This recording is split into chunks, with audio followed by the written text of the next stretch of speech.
ke sekolahan, entah kita itu di kita di sini itu pagi-pagi dan ada yang namanya air syafar. Nah, air syafar itu dibuat oleh bukan dibuat apa ya, bisa dibilang diadakan oleh para kiai yang sifatnya sesepuh.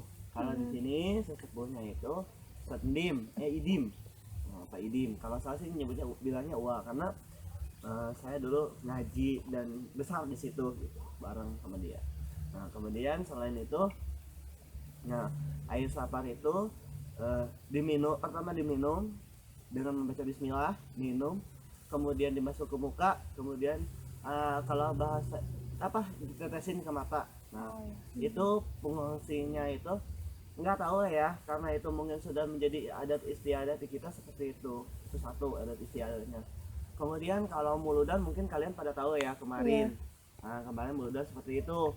Kita ada yang rame-rame bikin hajat kayak apa, bikin bikin olahan itu dari bihun, dari banyak-banyak Iya. bihun, dari banyak-banyak yang namanya mie, dari banyak-banyak yang namanya apa sih, daging-dagingan gitu. Itu dipusatkan ke, kalau satu di RT, di RT 1 dengan RT yang lainnya, satu RT dengan RT yang lainnya itu berbeda. Ada yang dia menggunakan hal-hal seperti itu, ada yang si uangnya itu malah dikumpulin mungkin untuk perbaikan musola, untuk perbaikan jalan. Ini salah satunya perbaikan jalannya kalian rasain dulu. Jalannya itu tidak seperti ini, jalannya liku-liku, oh bujang hidup gitu. Oh, bebatuan. Bebatuan uru asa rajit gitu ya, Rajab. kan, iya gitu. Kemudian selain itu, selain safaran, selain tadi safaran ada juga muludan. Nah, ketika misalnya ada orang yang bangun rumah, ada orang yang bangun rumah nih, awal dia bangun rumah, pertama kayak kita ngasih tahu, share ke orang dulu itu kan. Kalau misalnya kalau bangun rumah kan nggak dari bawah, kalau kita bangun rumah tuh nggak, misalnya nggak langsung dari bawah dulu gitu, atau biasanya kita bangun rumah itu ngeruag gitu, jadi diruagin dulu bu rumahnya, dihancurin dulu, itu kita share dulu ke teman apa, ke tetangga itu kadang mereka itu langsung datang, tidak dikasih tahu, mereka langsung datang, langsung bantuin. Ada yang bantuin apa, nurun-nurunin apa, kenteng, ada yang bantuin ininya gitu. Nah itu sih. Selain itu ketika ada yang meninggal dunia juga itu adat istiadatnya itu di apa, disedekahin sampai 7 hari, kemudian dimakamkan. Dan dimakamkannya itu ada yang beda, mungkin kalau di kota itu yang layak datang ke semua orang, ke orang yang meninggal itu memberikan uang, sumbangsi uang. Ya. Nah, kalau di kita yang meninggalnya itu jauh-jauh sebelum meninggal itu dia udah mempersiapkan uangnya, disebutnya itu pudiah. Nah, jadi habis beres di orangnya itu habis beres dikapanin, kemudian kita pudiah dulu. Pudiah itu ada berasnya itu 3 entik, kalau kita 1,5 liter ya, bisa disebut 1,5 liter. Kemudian apa namanya, keliling si beras itu dengan ada yang seorang amil yang ngasih tahu nih ya, misalnya nih sadarin, tapi hanya yang dikasihnya itu hanya laki-laki yang ada di area itu, dan laki-laki yang ngebantuin di makam, gali tanah, gali kuburannya itu dengan bacaan. Saya kurang tahu bacaannya soalnya panjang banget gitu, cepat banget, panjang banget, karena kan banyakan juga ya, satu orang. Dan kita bilang kayak gini, sampai itu dikasih uang nih, uang dia itu. Nah, kalau misalnya yang biasanya tergantung ya pak, tergantung yang gimana sih. Ada orang yang bisa dibilang kaya menengah.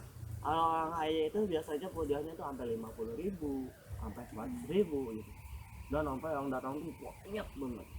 Itu ada istiadat itu yang meninggal. Kemudian ada sedekah. Nah, sedekah itu dalam artian, kalau kalian mungkin sodakoh ya, kasih ke orang-orang ya. Nah, kalau di kita sedekah itu tahlil, itu dibilangnya sedekah, kita tahlilan. Dan ada juga yang masih pakai menggunakan kemenyan karena apa ya, khas kali ya, jadi adat istiadat kita juga kali ya, karena kan nenek moyang dulu kita kan animisme dinamisme itu ya, yang kalian pasti udah pada belajar lah. Iya. Terus adat istiadatnya lagi juga ketika mau nikah nih, seminggu sebelum menikah kalau dulu itu kita ngedodol, bikin dodol rame-rame gitu pakai dodol, itu pakai apa tuh bahasa Sundanya, bahasa kita itu gerengseng gede banget, kita di tengah-tengah buruan, di tengah-tengah halaman rumah kita bikin dodol. Nah dodolnya itu pas dia udah agak matang tapi dia warnanya belum hitam, tapi dia warnanya masih coklat gitu ya, itu dikasih ke tetangga-tetangga, satu siuk satu piring itu dibagiin ke tetangga. Itu bahasanya mengundang, sebetulnya itu sebuah undangan supaya mereka datang dan sesalaman bengkok alias Loh. Anjir. Nah itu. Nah, terus ada lagi adat istiadat. Tadi kan yang saya tadi bilang ada yang sebelum bikin rumah ya. Nah setelah rumahnya udah jadi, udah agrek, maksudnya udah seperti ini, sedekah lagi, apa tahlil lagi. Tahlilnya itu dikhususkan ke Tuan Syekh Abdul Qadir. Terus ketika 7 bulan ada sedekah lagi 7 bulanan. Nah 7 bulanan itu yang paling ribet, sumpah paling ribet, karena harus nyiapin rujak. Oh iya, Rujaknya ada 2, ada rujak manis, ada rujak pedas. Kalau rujak manis itu dikasih ke yang tahlil, kalau rujak pedas itu khusus ya, misalnya nih ada ibu-ibu kondangan, bisa dibilang kondangan lah ya bahasa kita. Nah kayak gitu. Kemudian juga ada adat istiadat itu di gelasnya itu, ketika pas tahlilnya itu dia nyiapin satu apa ya, satu tempat di situ tuh ada gelas, ada jarum, ada benang, sama ada uang. Uangnya dijahit Uangnya gitu. itu di atas si gelas yang berisikan rujak. Nah si benangnya dimasukin, dicolokin ke uangnya itu, si jarum sama si benang itu dicolokin ke situ. Nih. Dan harus ada 7. Kenapa? Karena harus baca 7 surat.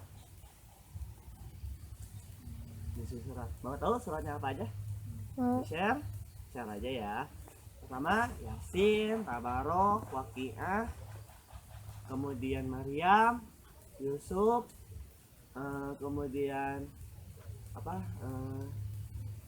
Lukman, satu lagi, aduh kakak lupa, mohon maaf. Nah ada satu lagi kakak lupa tapi mohon maaf. Ya nggak apa-apa. Gitu. Itu sih Ngeri deh. kayaknya adat istiadatnya kalau dari sini Segitu aja. segitu. Nah, dah.